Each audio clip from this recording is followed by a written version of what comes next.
In today's video, I'm going to go over the top 10 new foundation releases for 2022. Hey everyone, this is Lisa. Welcome to my YouTube channel, Lisa Monique Beauty, where we cover all things beauty and lifestyle for the over 50 woman. So I am going to rank the 10 new foundation releases. Well, actually I have 11 here. So 11 new foundation releases for 2022.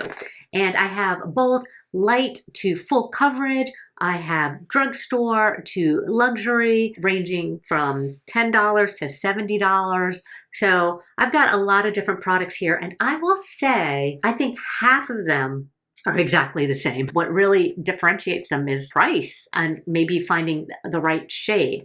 But we'll go over all of that as we go through this list. So starting in at number 11, this is the e.l.f. Camo Powder Foundation. So this comes in 30 different shades online, but if you go to the store like or Target or Ulta, they only carry 12 shades, and it retails for $11. My shade is 301C, and that's where I have the big problem. So 301C is cool, but this is really orangey. This is probably the most orange shade out of all the shades. I don't know, can you see that?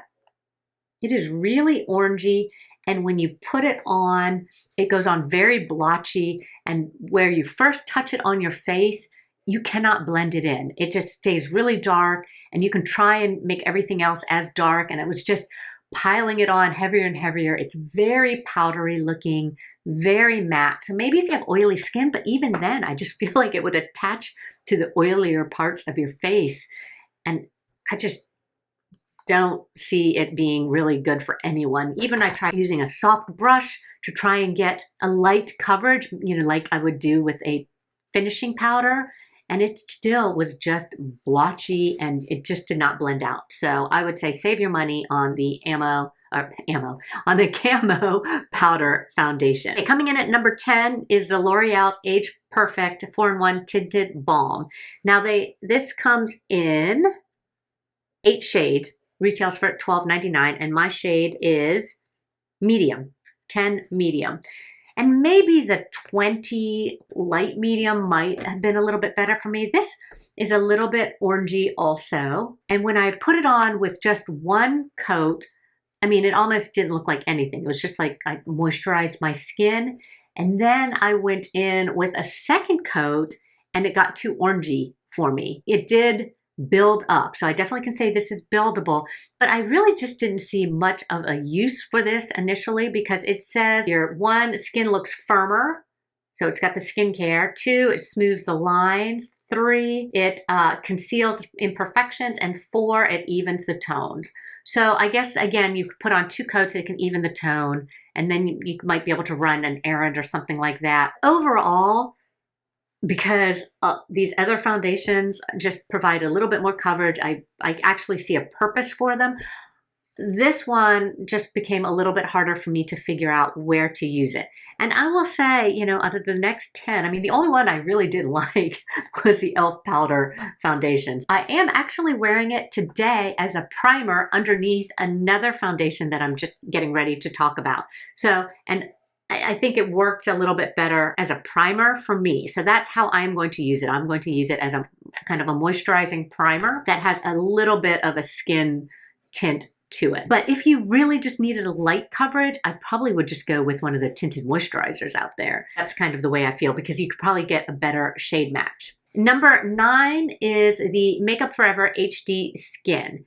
And that might be surprising to people. I am wearing it right now on top of this, and I've been wearing it for about 45 minutes, and I did powder it though. I do like them together because this one's a little dark. This one is a really good shade for me. My shade is 2Y36. Let me see how many shades it comes in. It comes in 40 shades, so there are a lot of shades in this one. They have the rosy undertones, neutral, olive undertones. They have a lot of different undertones and everything like that. So I will give them kudos for that. The reason why this came lower on my list of favorite foundations or my ranking of foundations was when I used it alone, it kind of, after about 30 minutes, it went on beautifully, but after about 30 minutes, I was like, ooh, I really see a lot of texture in my skin. So this was one I definitely need to make sure I am using some sort of moisturizing primer underneath. But right now, like I said, I've been wearing 45 minutes and I don't see an inordinate amount of texture. This is not a radiant finish. This is a perfect skin-like finish. So some of the other foundations I'm going to go over have more of a radiant, not a glowy finish. Well, one of them's glowy, but a definitely more radiant finish. This is more of a I don't have any makeup on finish. So in that regard, it is really, really nice. This one does have fragrance, and it does have alcohol listed as its third ingredient. So the alcohol is pretty high up on the list. Whoops. Alcohol is pretty high on the list on this one too. So number 8 on my list is the Charlotte Tilbury's Beautiful Skin Foundation. This one is a clean makeup. So it comes in 30 shades and it is a medium coverage. It says it's best for dry combo and normal skin. And I will agree, this is not a good one for oily skin. This one is glowy. You put it on and it has got a really, what I consider a nice glow. It doesn't look greasy on me, but I could see how it could be greasy if you already had oily skin. And then I have to powder this one. And sometimes I have to touch up the powder during the day. So I love the finish on the skin. I actually like kind of that radiant finish. It's like I said, it's not really dewy. It's just a radiant finish. It works really well with my normal to dry skin. Yeah, I really do like this foundation. And the reason why it's down a little bit on my ranking is because it does have to be powdered. Okay, next on my list is the Very Valentino foundation. And this one is a really nice medium coverage foundation. Let me just see how many shades it has. They call it a 24-hour wear foundation. Of course, I don't wear anything 24 hours. Without primer or, doing any special skin prep, it lasts about between 4 and 5 hours on me. In fact, all of these last about 4 or 5 hours without any skin prep, except for one of them that we'll talk about that is really long wearing. Yeah, so this comes in 40 different shades. It retails for $64. So this is one of the more expensive. This does have denatured alcohol. It does have fragrance. It is a really pretty radiant finish. It does have sunscreen in it, and it is a beautiful foundation. It's kind of the finish I like. This is one of the foundations that I think is very, very similar on the luxury foundations that I'm about to go over. I feel like they all have the same finish, and this one is right up with there. It is down a little bit farther because of the denatured alcohol. Okay, the next number 6 on my list is the Kosas Revealer Skin Improving Foundation. This one also has SPF of 25. Of course, Kosas is a clean makeup. Okay, this comes in 36 shades. My shade is medium neutral to 20, and it retails for $42. So this one is also a skincare. Most of these are skincare type foundations. It has your hyaluronic acid, your niacinamide, like most of these do, even though I didn't point it out for a lot of them. The reason why this one is lower in my rankings is this does not have any fragrance, but it has a really weird scent. So its natural scent is very unpleasant to me, which makes it harder for me to want to use it. It is a lighter coverage than some of the other foundations. That's why it's down a little bit, but it is a pretty foundation if the scent does not bother you. Okay, 5th place is the Dior Forever Skin Glow, and my shade is 3.5N.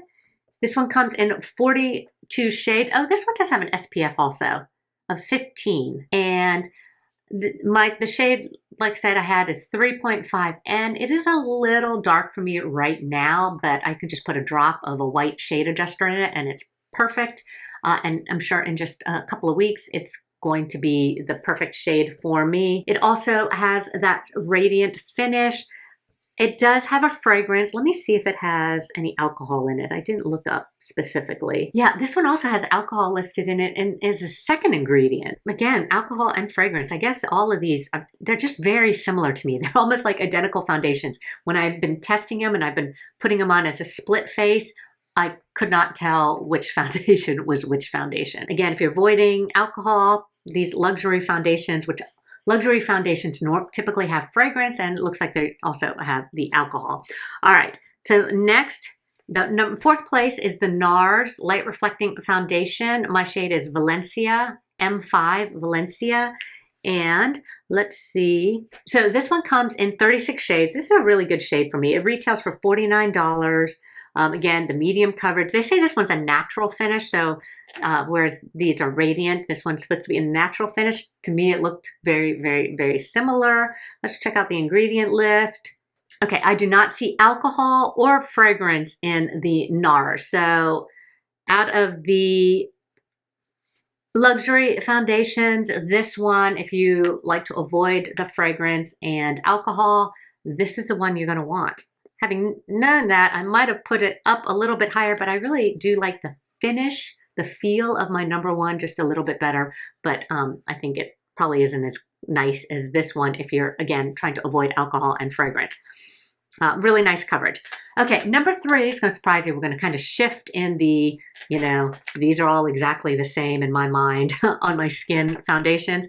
This one is the Maybelline Perfector 4-in-1 Whipped Matte Makeup. Now, why is this one so high? So this one is exactly what I would expect it to be for a 4-in-1 combo product.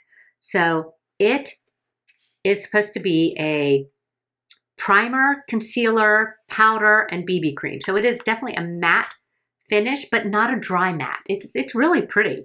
It's a really, really pretty finish. It actually does smooth out my skin tone. I actually notice my skin looks better. I use it as a primer. I've been using this so I can use all of my light foundations and my tinted moisturizers, which did not provide me enough coverage. On top of this, they are just so beautiful. So it makes all of those tinted BB creams and things that I bought and have not been able to use. It allows me to wear them. But on its own, this is just a really beautiful finish just to apply at the beginning of the day and run around town in. And so this comes in 6 shades. I'm actually in the shade 02 light medium. So I'm hoping, I think it goes down to a 00 maybe. But I did buy the 02 and 03. I didn't even open the 03 because the 02 was really nice. But again, it's super sheer. I mean, you can kind of see it really doesn't add a whole lot of color. It kind of reminds me of like a tinted sunscreen.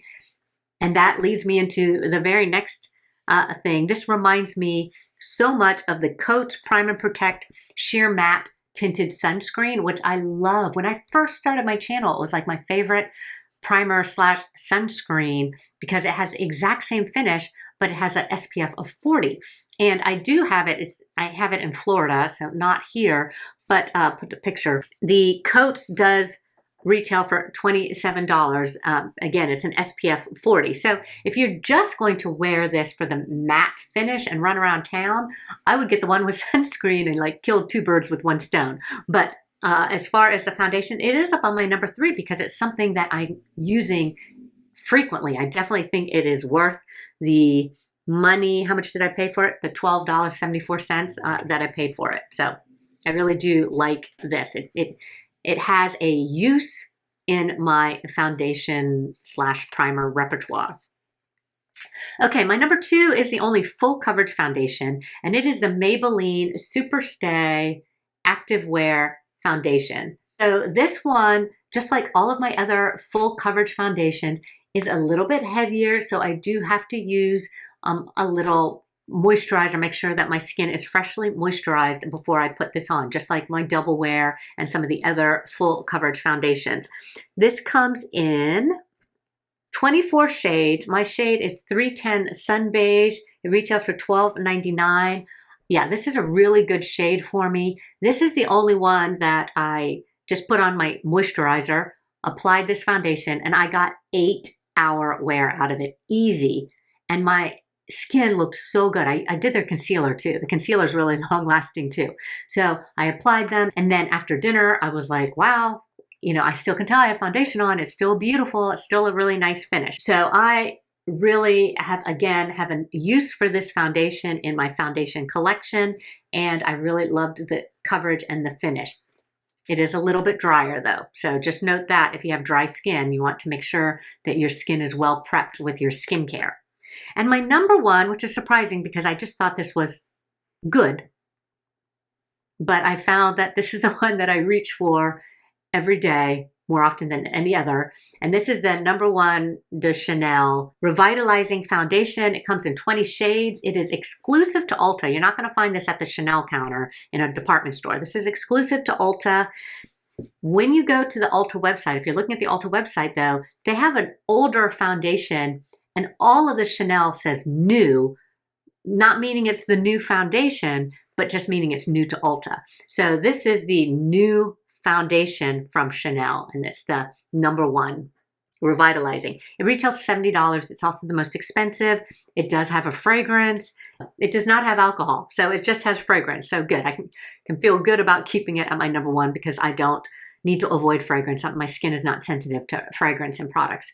So like I said, the shade is a little bit dark for me, which is surprising. Then this is the one I keep reaching for. This is on the B60. I've worn Chanel foundations before in the winter, and B50 was my shade, so I don't know why I just grabbed the 60, but again, in about 3 weeks, this is going to be the perfect shade for me when I get just a little bit of color on my face. It's something about the way my skin feels when I touch my face, even though you're not supposed to touch your face. So these all have very similar coverage. They all look very similar. I almost cannot tell the difference, but if I touch my face, I like the way this one feels better. In fact, putting these two side by side, because these are both just a skosh dark, literally indistinguishable. Of course, the Dior has alcohol, Chanel does not, and it's just a smoother finish when I'm applying. I really could take the top 9 and find a use for them all. In fact, the only 2 that I probably will end up in a bin and I'll never use again. Well, the e.l.f. will go into my worst foundation bin to do my end of the year roundup on the worst products. And then the Balm, I guess I could put it in my primer bin and start using it there. It just really doesn't have big use for me, but all of the rest have a purpose, and I could see me using them if I actually thought that in reality I would use all of these foundations. I can't even grab them all, you know, before they expire because yeah, that probably won't happen. So it probably won't happen too because I have all these foundations to test out and to talk about. So these aren't new releases, but they are new foundations to me. So anyway, I hope you enjoyed this video. Let me know what your favorite is in the comments below. Thank you so much for watching, and we will see you next time.